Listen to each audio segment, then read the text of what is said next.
अस्सलाम वालेकुम नाजरीन, आप देख रहे हैं INN चैनल। मैं हूं शेख अहमद अली। इस न्यूज़ बुलेटिन में आइए नज़र डालते हैं दिन भर की बड़ी खबरों पर। डिप्टी चीफ मिनिस्टर मल्लू भट्टी विक्रमार्का ने कहा कि हर किसी को आने वाले दिनों में वसी तरक्याती और बहबूद के प्रोग्रामों के साथ चमकदार तेलंगाना नजर आएगा। डिप्टी चीफ मिनिस्टर ने प्रजा भवन में बैंकर्स के साथ इजलास मुनक्किद किया। इस मौके पर उन्होंने कहा कि पूरा मुल्क तेलंगाना को ताज्जुब से देखेगा। तेलंगाना हुकूमत ने बाविखार प्रोजेक्ट के तौर पर मूसा नदी में नई जान डालने का आगाज़ किया है। स्किल स्पोर्ट्स यूनिवर्सिटियों और फार्मा कंपनियों के लिए बड़े पैमाने पर तामीरात का आगाज़ किया जाएगा। उन्होंने कहा कि बैंकर्स को चाहिए कि वो तेलंगाना राइजिंग के मकसद के साथ तवील मुद्दती इस मंसूबे को तैयार करें। उन्होंने इंकशाफ किया कि रीजनल रिंग रोड की तामीर के लिए इजाज़तनामे हासिल किए गए हैं। टेंडर्स जल्द ही तलब किए जाएंगे। बैंकर्स को चाहिए कि वो ज़रूरी कर्ज़ों को जल्द से जल्द जारी करें। अगर किसानों को बर वक्त कर्ज़े जात मंजूर नहीं किए गए तो उनको फ़ायदा नहीं होगा। 2024 के करीब सीज़न के लिए 54,480 करोड़ रुपए का निशाना रखा गया है। जुमला 44,438 करोड़ रुपए जारी किए गए हैं, जो इस निशाने का 81.57% है। रबी के सीज़न के खर्च के लिए 1 माह का वक्त है। बैंक्स को चाहिए कि वो रकम की इजराई में तेज़ी पैदा करें। वज़ीर पंचायत राज डी सीतक्का की हिदायत पर मिशन भागीरथा के सदर दफ्तर इरम मंजिल में मिशन भागीरथा के खुसूसी कॉल सेंटर का आगाज़ किया गया। टोल फ्री नंबर 1800-599-4007 पीर से कारकर्द होगा या से कारकर्द हो चुका है। ये दही इलाकों में रहने वालों के लिए पानी की सप्लाई के मसाइल पर शिकायत दर्ज करवाने का एक प्लेटफॉर्म है। ये कॉल सेंटर 24 घंटे काम करेगा। इसमें 5 मुलाजमीन होंगे जिनकी क़यादत सुपरिंटेंडेंट इंजीनियर करेंगे ताकि फौरी तौर पर कार्रवाई की जाए। दिन में मौसूल होने वाले फ़ोन कॉल्स पर जवाब देते हुए उन्हें फौरी तौर पर रिकॉर्ड किया जाएगा, जबकि रात में मौसूल होने वाले फ़ोन कॉल्स का फॉलोअप किया जाएगा। मिशन भागीरथा के इंजीनियर इन चीफ कृपका रेड्डी रोज़ाना शिकायत का जायज़ा लेंगे ताकि अंदरून 24 घंटे उनकी यकसोई को यकीनी बनाया जा सके। रियासत में नए राशन कार्ड्स के हुसूल के लिए गाइडलाइंस तैयार किए जा रहे हैं। इन गाइडलाइंस की तैयारी के बाद संक्रांति त्यौहार के बाद से नए राशन कार्ड्स के लिए दरखास्तें तलब की जाएंगी। ज़राए के मुताबिक काबीनी सब कमेटी ने नए राशन कार्ड्स की इजराई के सिलसिले में हुकूमत को कई तजावीज़ और मशवरे दिए हैं, जिनमें दही और शहरी इलाकों में राशन कार्ड्स की इजराई के लिए ख़ानदान की सालाना आमदनी की हद भी शामिल है। ज़राए ने बताया कि काबीनी सब कमेटी ने 7 रियासतों में राशन कार्ड्स के हुसूल के लिए मुकर्रर ख़ानदान की सालाना आमदनी की हद का तफसीली मुताला करते हुए रियासत में मौजूदा सालाना हद आमदनी में इजाफे की सिफारिश की है। ज़राए ने बताया कि पड़ोसी रियासत आंध्र प्रदेश में सफ़ेद राशन कार्ड के लिए दही इलाकों के ख़ानदान की सालाना आमदनी 1,20,000 रुपये और शहरी इलाकों में सालाना आमदनी 1,44,000 रुपये है। इसी तरह उड़ीसा में बिल तरतीब 1,20,000 और 1,80,000, गुजरात में दोनों इलाकों में 1,80,000 मुकर्रर की गई, जबकि तमिलनाडु में भी दोनों इलाकों में रहने वाले खानदानों की सालाना आमदनी 1 लाख रुपए पर ही सफ़ेद राशन कार्ड जारी किया जाता है। इन रियासतों का तफसीली जायज़ा लेने के बाद ओहदेदारों ने तेलंगाना में जारी होने वाले नए राशन कार्ड्स की सालाना आमदनी 2.5 लाख रुपए मुकर्रर करने का मंसूबा बनाया है। सदर प्रदेश कांग्रेस कमेटी महेश कुमार गौड़ ने सियासी मकासद के लिए सिंधिया थिएटर मामले के इस्तेमाल पर बीजेपी और BRS के कायदीन पर शदीद तनकीद की। उन्होंने पार्टी हेडक्वार्टर्स गांधी भवन में मीडिया से बात करते हुए इल्ज़ाम लगाया कि दोनों सियासी जमातें इस सूरत हाल से फ़ायदा उठाने की कोशिश के तौर पर रियासती हुकूमत से मुखासमत निकाल रही हैं। उन्होंने कहा कि रियासती हुकूमत ने अल्लू अर्जुन की फिल्म पुष्पा 2 की खुसूसी नुमाइश की इजाज़त दी थी। उन्होंने जोर देते हुए कहा कि कांग्रेस हुकूमत तेलुगु फिल्म इंडस्ट्री की तरक्की के लिए पाबंद अहद है। उन्होंने दावा किया कि इस अहद के सिलसिले में कोई शुबा नहीं होना चाहिए। उन्होंने कहा कि वो अपोजिशन जमातों पर जोर देते हैं कि संध्या थिएटर मामले पर सियासत से बाज रहें। इसके अलावा आज मरकज़ी वज़ीर दाखिला अमित शाह की जानिब से पार्लियामेंट में डॉक्टर BR अम्बेडकर से मुतालिक रिमार्क्स पर उन्होंने बातचीत की। इन तौहीन आमेज़ तबसरों पर बेशतर एहतजाज तेलंगाना में 1 हफ्ते के अंदर किए गए। ये एहतजाज AICC की अपील पर किए गए। उन्होंने कहा कि बीजेपी के कायदीन BR अम्बेडकर के बारे में मायूस कुन रिमार्क्स कर रहे हैं। उन्होंने मुतालबा किया कि अमित शाह को फौरी तौर पर मरकज़ी काबीना से बर्खास्त किया जाए। इस प्रेस कॉन्फ्रेंस को तेलंगाना की कांग्रेस इंचार्ज दीपा दास मुंशी और SC सेल के चेयरमैन K राजू ने भी मुखातिब किया।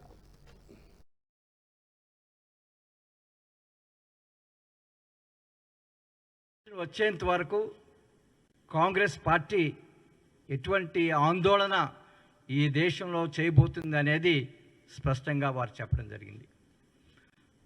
అమిత్ షా గారు పార్లమెంట్లో వారి ప్రసంగంలో ప్రస్తావన చేసిన స్వర్గంలో ముక్కోటి దేవతలు ఉన్న కొడను కోటాని కోట్ల దళితులు అస్పృశ్యతకి వివక్షతకి ఎన్నో వేల సంవత్సరాలుగా గురి అవుతూ మనిషిగా సమాన హక్కులు అనుభవించకుండానే కోటాను కోట్లు దళితులు కాలగర్భంలో కలిసిపోయిన తరుణంలో కులం పేరిట మతం పేరిట మానవత్వాన్ని మంట కలిపిన మన సమాజం వెన్నుతట్టి సమతా సిద్ధాంతాన్ని శాస్త్రీయంగా బోధించినటువంటి నవయుగ వైతా देश में हलचल मच गया। ये सिर्फ SC/ST OBC के लोग नहीं, देश के लोग, देश के जनता जो मानते हैं कि संविधान हमारे देश को रक्षा करते हैं, हमारी रक्षा कवच है, उनके बनाने वाला, उस संविधान को बनाने वाला बाबा साहेब अंबेडकर के नाम लेके जो बात उन्होंने रखा उसमें सब लोगों को दिल में ठेस पहुंचा। इसलिए पहुंचा कि कुछ लोग मानते हैं कि देश के संविधान की रचना जो किए हैं वो हमारे लिए भगवान है, और बार बार अंबेडकर जी के नाम फैशन के नाम पे लेते हुए उन लोगों के दिल में जो दुख पहुंचे हैं उनके लिए कांग्रेस पार्टी सबसे पहले ये बात रखे हैं कि देश के होम मिनिस्टर को जल्द से जल्द रिजाइन करना पड़ेगा और आम जनता के सामने जाके क्षमा मांगना पड़ेगा। देखिए, अमित शाह जी के बयान से पहले भी मैं 2-4 एग्जाम्पल देना चाहती हूं कि एक तो जब भी देश के सामने कोई ऐसा संकट आ जाते हैं जिसमें अभी जो बीजेपी का सरकार चल रही है वो सरकार को करप्शन इश्यू पे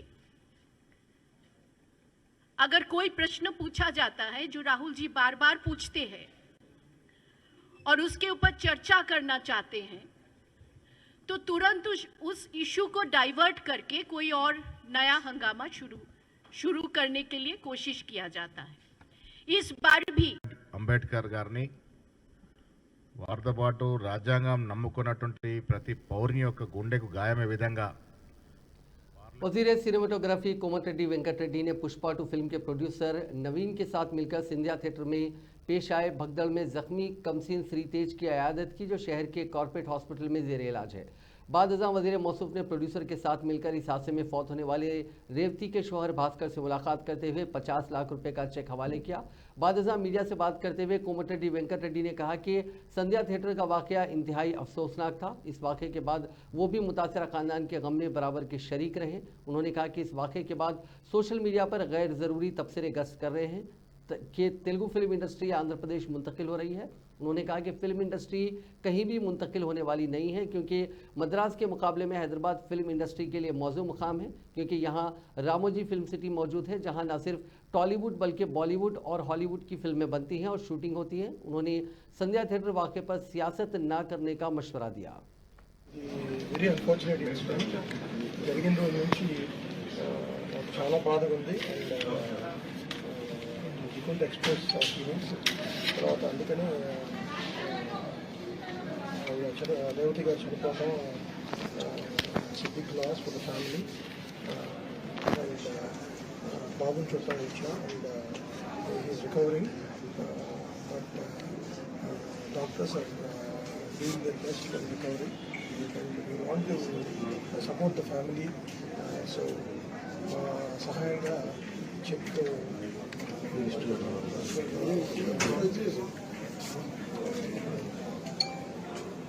సార్ ఒక్క నిమిషం. ఇది వెరీ అన్ఫార్చునేట్ ఇన్సిడెంట్ జరిగిన రోజు నుంచి నాకు చాలా బాధగా ఉంది. అండ్ संध्या थिएटर मामले में कांग्रेस पार्टी और टॉलीवुड अदाकार अल्लू अर्जुन के दरमियान तनाज़ा जारी है। इस सिलसिले में अदाकार के खुसर व कांग्रेस के सीनियर लीडर के चंद्रशेखर रेड्डी को उस वक्त कुछ शर्मिंदगी उठानी पड़ी क्योंकि एआईसीसी तेलंगाना के इंचार्ज दीपा दास मुंशी ने पीर को उनसे मुलाकात से इनकार कर दिया। नलगुंडा के सीनियर कांग्रेस कायद चंद्रशेखर रेड्डी दीपा दास मुंशी जो एआईसीसी तेलंगाना के इंचार्ज हैं उनसे मुलाकात के लिए गांधी भवन पहुंचे। वो सीधे दीपा दास मुंशी के दफ्तर गए ताकि दीपा दास मुंशी से मुलाकात की जा सके, लेकिन दीपा दास मुंशी ने उनसे मुलाकात से इनकार किया, जिसके बाद उन्हें मायूसी के आलम में गांधी भवन से जाना पड़ा। वाज़ेह है कि वजीर सिनेमेटोग्राफी कोमटिरेड्डी वेंकट रेड्डी ने अदाकार से मुतालबा किया कि वह असेंबली में चीफ मिनिस्टर के रिमार्क्स का जवाब देने पर रेवंत रेड्डी से माजरत खाही करें। शहर हैदराबाद की जुबली हिल्स पुलिस, जिसने इतवार को तेलुगु फिल्मों के मशहूर अदाकार अल्लू अर्जुन के मकान पर संगबारी और टमाटर फेंकने के वाक़े के सिलसिले में 6 अफराद को गिरफ्तार किया था, उन्हें पीर को अदालत में पेश किया। अदालत ने उनकी जमानत मंजूर कर ली। गिरफ्तार होने वालों में कोडंगल यूथ कांग्रेस के सदर रेड्डी श्रीनिवास, NSUI के रियासती लीडर प्रेम कुमार गौड़ शामिल हैं। उस्मानिया यूनिवर्सिटी JSC के तलबा होने का दावा करने वाले 22 नौजवानों के एक ग्रुप ने इतवार के रोज़ जुबली हिल्स में वाक़ अदाकार के घर में घुसकर फूलों के गमलों को नुकसान पहुंचाया और उसे पुष्पा 2 फिल्म के प्रीमियर शो के दौरान संध्या थिएटर में भगदड़ में खातून की मौत का जिम्मेदार ठहराया। पुलिस ने मौके पर पहुंचकर अदाकार के घर के बाहर सिक्योरिटी में इजाफा कर दिया। DCP west zone SM Vijay Kumar ने बताया कि 6 अफराद को हिरासत में लिया गया था जो उस्मानिया यूनिवर्सिटी के तलबा होने का दावा कर रहे हैं। हमले में गिरफ्तार अफराद का ताल्लुक मुख्तलिफ इलाकों से है।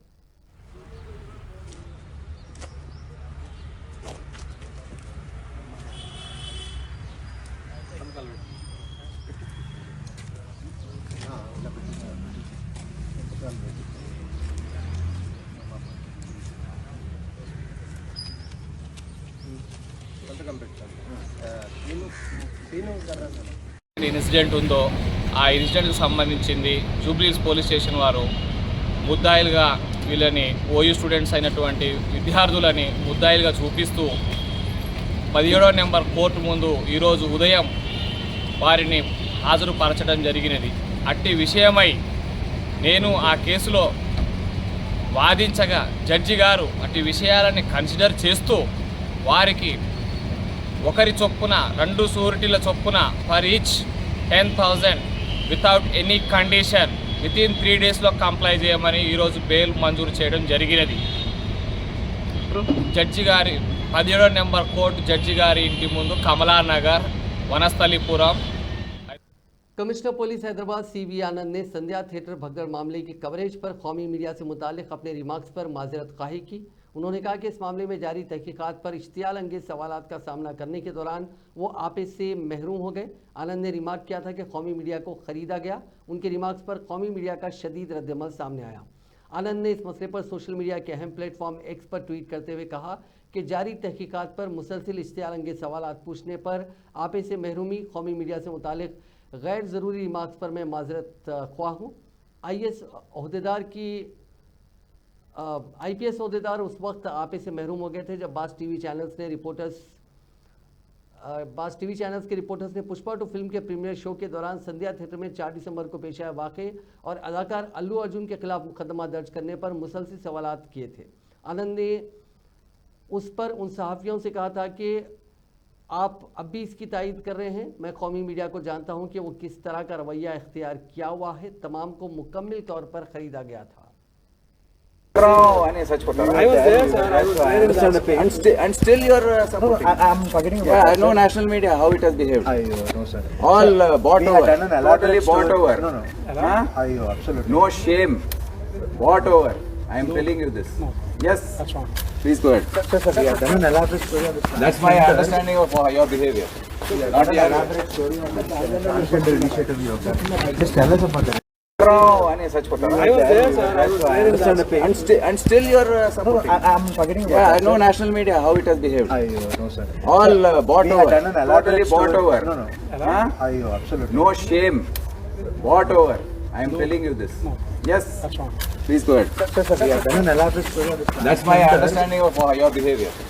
Not An your elaborate story on this transgender initiative you have done. Just tell us. सहाफ़ी पर हमले के केस में मशहूर तेलुगु फिल्म अदाकार मंचू मोहन बाबू को झटका लगा। उनकी तरफ से दायर करदा जमानत कबल गिरफ्तारी की दरख्वास्त को हाईकोर्ट ने मुस्तरद कर दिया। वाज़ेह है कि हाल ही में जलपल्ली में मोहन बाबू के घर के करीब एक तनाज़े ने हंगामे की शक्ल इख्तियार की थी। इस दौरान वहां पहुंचे एक सहाफ़ी पर मोहन बाबू ने मुबैना तौर पर हमला किया था, जिसके नतीजे में TV9 के सहाफ़ी को चोट आई थी। इस वाक़े के बाद पुलिस ने मोहन बाबू के खिलाफ केस दर्ज किया था और उन्होंने अपनी गिरफ्तारी से बचने के लिए पेशगी जमानत की दरख्वास्त दायर की थी। आज हाईकोर्ट ने इस मामले पर समाअत की। समाअत के दौरान मोहन बाबू के वकील ने अदालत को बताया कि वो उस वक्त हिंदुस्तान में ही मौजूद हैं। उन्होंने कहा कि मोहन बाबू हाल ही में अपनी नवासी से मुलाकात के लिए दुबई गए थे और वहां से वापस आकर तिरुपति में अपने तालीमी इदारों की जिम्मेदारियां संभाल रहे हैं। मजीद ये भी बताया गया कि मोहन बाबू तिब्बी मसाइल का सामना कर रहे हैं और उनके लिए पेशगी जमानत ज़रूरी है। ताहम एडिशनल प्रोसिक्यूटर ने दलाइल देते हुए कहा कि हमले के इस केस में मोहन बाबू को जमानत ना दी जाए। दोनों फरीकों के दलाइल सुनने के बाद अदालत ने मोहन बाबू की जमानत क़ब्ल गिरफ्तारी की दरख्वास्त को मुस्तरद कर दिया। मुल्क में अपनी नौयत के पहले तजुर्बे के तौर पर हैदराबाद में ट्रैफिक को मुनज़्ज़म करने के लिए ज़नख़ों की खिदमात ट्रैफिक वॉलंटियर्स के तौर पर हासिल की गई हैं। उनको मुनासिब तरबियत दी गई और पीर से उन्होंने अपनी खिदमात का आगाज़ कर दिया। वज़ीर आला रेवंत रेड्डी ने हुकाम को हिदायत दी थी कि वो ट्रैफिक के इंतज़ाम में बेहतरी के लिए ट्रैफिक वॉलंटियर्स के तौर पर उनकी खिदमात को हासिल करें। ये हिंदुस्तान का पहला ज़नख़ों की सरकारी तौर पर भर्ती का प्रोग्राम है। इसका मकसद इस तबके की बहबूद है। वज़ीर आला रेवंत रेड्डी की हिदायत के बाद 39 ज़नख़ों की खिदमात तरबियत की तकमील के बाद इस मकसद के लिए हासिल की गई है। अगर हैदराबाद में उनकी तैनाती के नताइज बेहतर होते हैं तो हुकूमत रियासत भर के मुख्तलिफ महकमों में ज़नख़ों को रोज़गार फराहम करने का मनसूबा बना रही है।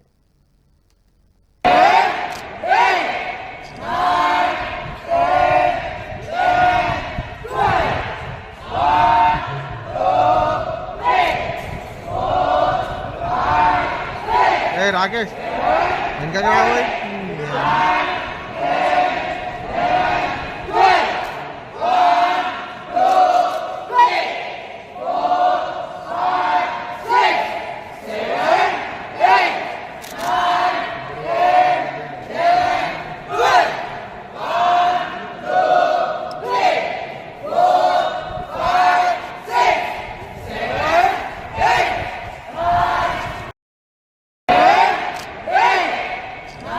गवर्नर तेलंगाना जिष्णुदेव वर्मा ने तेलंगाना के सिद्दीपेट जिला मुसक्खर में आज से 3 दिन तक जारी रहने वाली अखिल भारतीय विद्यार्थी परिषद यानी ABVP की 43वीं रियासती महासभा के इफ्तिताही प्रोग्राम में बहैसियत मेहमान खुसूसी शिरकत की। इब्तिदा में ABVP के रियासती कायदीन ने गवर्नर और दीगर मेहमानों का इस्तकबाल किया। बाद गवर्नर ने प्रोग्राम का आगाज़ किया। क़ब्ल गवर्नर ने जिला कलेक्ट्रेट पहुँचकर जिला collector Manu Chaudhary, in-charge police commissioner Akhil Mahajan और दीगर ओहदेदारों से मुलाकात की, जहाँ उनका इस्तकबाल किया गया। इस प्रोग्राम में ABVP के अखिल भारतीय तंजीमी सेक्रेटरी आशीष चौहान और ABVP के रियासती कायदीन ने भी शिरकत की। वज़ीर आज़म नरेंद्र मोदी ने पीर को कहा कि उनकी हुकूमत की पॉलिसियां और फैसले मुल्क में रोज़गार और ख़ुद रोज़गार के नए मौक़े पैदा कर रहे हैं और हिंदुस्तान के नौजवान नए एतमाद से भरे हुए हैं। मोदी ने रोज़गार मेले के मौके पर वीडियो कॉन्फ्रेंस के जरिए 71,000 से ज़्यादा नौ तैनात नौजवानों को तकर्रुरी लेटर यानी अपॉइंटमेंट लेटर तकसीम किए। उनसे खिताब करते हुए उन्होंने कहा कि आज हिंदुस्तान के नौजवान नए एतमाद से भरे हुए हैं, वो हर शोबे में अपना झंडा लहरा रहे हैं। साथियों, किसी भी देश का विकास उसके युवाओं के श्रम, सामर्थ्य और नेतृत्व से होता है। भारत ने 2047 तक विकसित भारत के निर्माण का संकल्प लिया है। हमें इस संकल्प पर भरोसा है, इस लक्ष्य की प्राप्ति का विश्वास है। वो इसलिए क्योंकि भारत में हर नीति, हर निर्णय के केंद्र में भारत का प्रतिभाशाली युवा है। आप पिछले एक दशक की पॉलिसीज को देखिए। मेक इन इंडिया, आत्मनिर्भर भारत अभियान, startup India, stand up India, digital India, ऐसी हर योजना युवाओं को केंद्र में रखकर बनाई गई है। भारत ने अपने स्पेस सेक्टर में नीतियां बदली। भारत ने अपने डिफेंस सेक्टर में मैन्युफैक्चरिंग को बढ़ावा दिया और इसका सबसे ज्यादा लाभ भारत के युवाओं को हुआ। आज भारत का युवा नए आत्मविश्वास से भरा हुआ है। वो हर सेक्टर में अपना परचम लहरा रहा है। आज हम दुनिया की 5th लार्जेस्ट इकोनॉमी बन गए हैं। भारत दुनिया का तीसरा सबसे बड़ा स्टार्टअप इकोसिस्टम बन गया है। आज जब एक युवा अपना स्टार्टअप शुरू करने का फैसला करता है तो उसे एक पूरा इकोसिस्टम अपने साथ सहयोग के लिए मिलता है। आज जब कोई युवा स्पोर्ट्स में कैरियर बनाने का प्लान करता है तो उसे ये विश्वास होता है कि वो असफल नहीं होगा।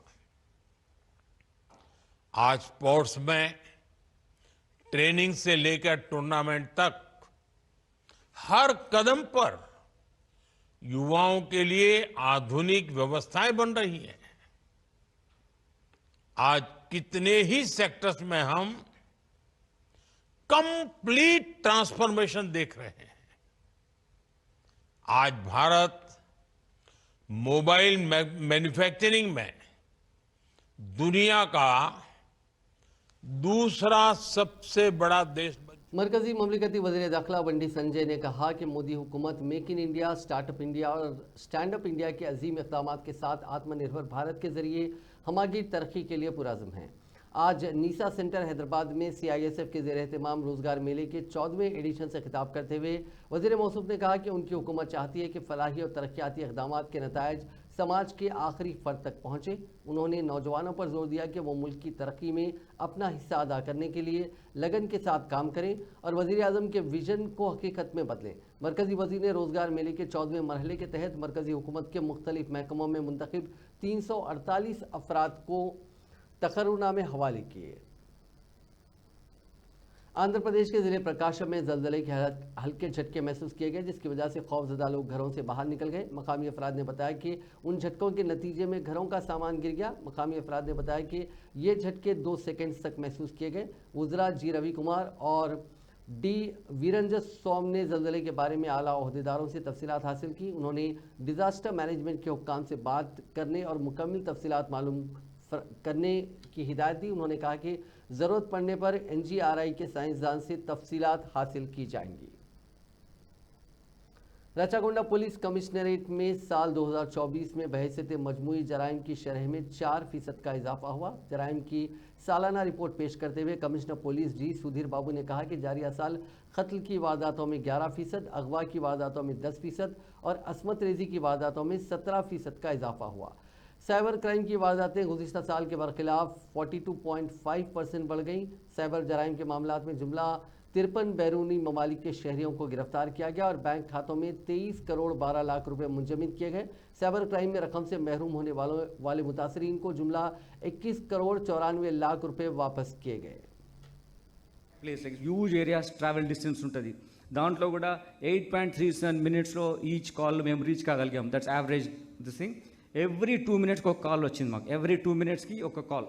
ఆ విధంగా మన ఆఫీసర్స్ చేయడం మూలంగా మేము 2,41,742 డయల్ 100 కాల్స్ అటెండ్ చేయడం జరిగింది. రెగ్యులర్ కాల్స్ కాకుండా డయల్ 100 ద్వారా వచ్చిన కాల్స్ ఎన్ని. దీంతోపాటు ఇంకొక ఏరియా ఆఫ్ కన్సర్న్ ఏంటంటే NDPS లైక్ డ్రగ్స్. మనకు చాలా డ్రగ్ ఫ్రీ స్టేట్ చేయాలనేది మన డిపార్ట్మెంట్ గోల్, గవర్నమెంట్ కూడా అదే గోల్లో ఉంది. కాబట్టి దీంట్లో 88.25 crores నియరింగ్ 100 crores వరకు 88.25 crores డ్రగ్స్ మనం సీజ్ చేయడం జరిగింది. 521 NDPS కేసెస్లో డ్రగ్స్ అఫెండర్స్ అరెస్ట్ చేయడం. వాళ్ళు 319 మంది మన రాష్ట్రంలో, బయట రాష్ట్రం వాళ్ళు 202 మంది మనం ఈ కేసెస్లో అరెస్ట్ చేయడం జరిగింది. ఇంకా చాలా లాంగ్ వే ఉంది, but this is what we achieved in this.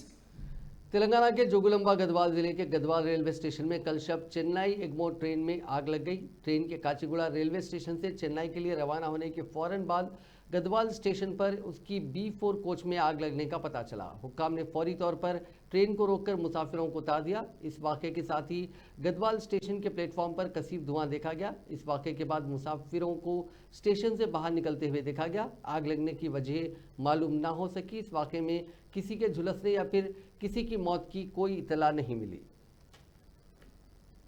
Brazil में एक छोटा तैयारा गिरकर तबाह हो गया। हादसे के नतीजे में सवार तमाम 10 अफराद हलाक हो गए। वाक़े के बाद तबाही के मंजर पर मबनी एक वीडियो सामने आई है। गैर मुल्की मीडिया रिपोर्ट्स के मुताबिक इतवार को ब्राज़ील के सयाहती जुनूबी शहर ग्रामोडो के वसती इलाके में एक तैयारा गिरकर तबाह हो गया, जिसके नतीजे में तैयारे में सवार तमाम 10 अफराद हलाक हो गए। तैयारा पहले एक इमारत की चिमनी से टकराया और उसके बाद एक मकान की दूसरी मंजिल से टकरा गया और फिर फर्नीचर की दुकान पर जा गिरा।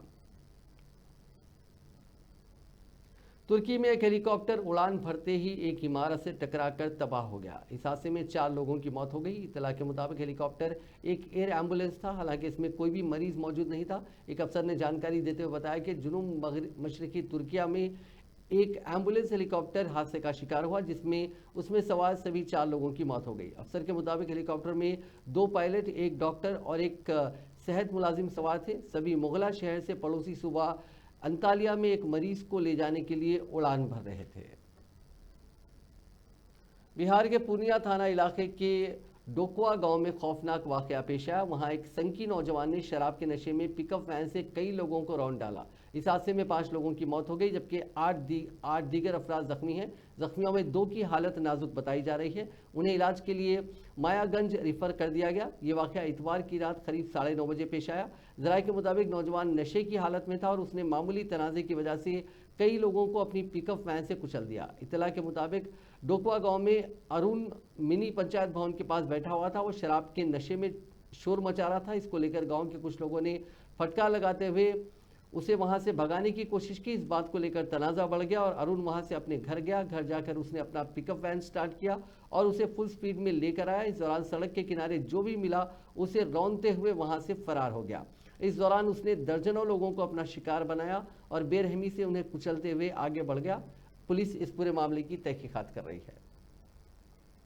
बोयनपल्ली पुलिस ने 21 दिसंबर को पेश आए समीर नामी नौजवान के कत्ल केस में 5 अफराद को गिरफ्तार कर लिया। ये वाकया बोयनपल्ली के इलाके अली कॉम्प्लेक्स के पीछे पेश आया। पुलिस ने 48 घंटों में तहकीकात मुकम्मल करके मुलजिमीन को गिरफ्तार किया और अहम शवायद भी हासिल किए। पुलिस के मुताबिक मकतूल मोहम्मद समीर ने मोहम्मद शब्बीर की बेटी फिरदौस से उसके घर वालों की मर्जी के खिलाफ शादी की थी। शादी के बाद शब्बीर अपनी बेटी को यह कहकर अपने साथ ले गया कि वो 1 माह बाद दोबारा शादी की तकरीब करेगा। ताहम बाद में शब्बीर ने समीर को अलहदगी के दस्तावेजात पर दस्तखत करने के लिए धमकाया और इनकार पर कत्ल की धमकी दी। शब्बीर ने अपने साथियों के साथ मिलकर मनसूबाबंदी के तहत समीर को चाकू से वार करके कत्ल कर दिया और वहां से फरार हो गए। गिरफ्तार मुलजिमीन में मुशीराबाद का रहने वाला 55 साला मोहम्मद शब्बीर अहमद शामिल है। इसके अलावा मोहम्मद उमर नाचाराम का रिहायशी अब्दुल मतीन और दीगर शामिल हैं। आंध्र प्रदेश के अनकापल्ली में एक प्राइवेट फार्मा कंपनी में मुश्तबा तौर पर जहरीली गैस के सबब सांस लेने में तकलीफ पर 2 अफराद को अस्पताल में दाखिल कराया गया। उनमें से एक की हालत नाजुक बताई जा रही है। पुलिस सुपरिंटेंडेंट नोहीन सिन्हा ने बताया कि वाकया पीर की सुबह पेरवड़ा में कंपनी के प्रोडक्शन ब्लॉक में कीमियाई रिएक्शन के दौरान पेश आया। उन्होंने कहा कि 2 अफराद को सांस लेने में तकलीफ हुई और वो बेहोश हो गए, जिसके बाद उन्हें अस्पताल मुंतकिल किया गया।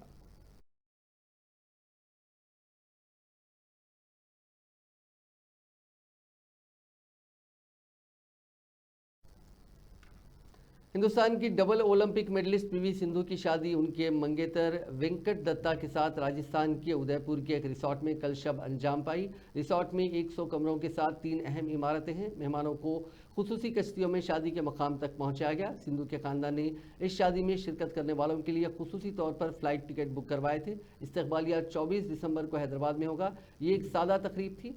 संगीत की रस्म 20 दिसंबर को हुई। तेलुगु रिवायत के मुताबिक शादी की तकरीब अंजाम दी गई। शादी की तकरीब में रिश्तेदारों और करीबी दोस्तों ने शिरकत की। इस तकरीब में तेलुगु के साथ राजस्थान की शाही तहजीब की झलक भी देखी गई।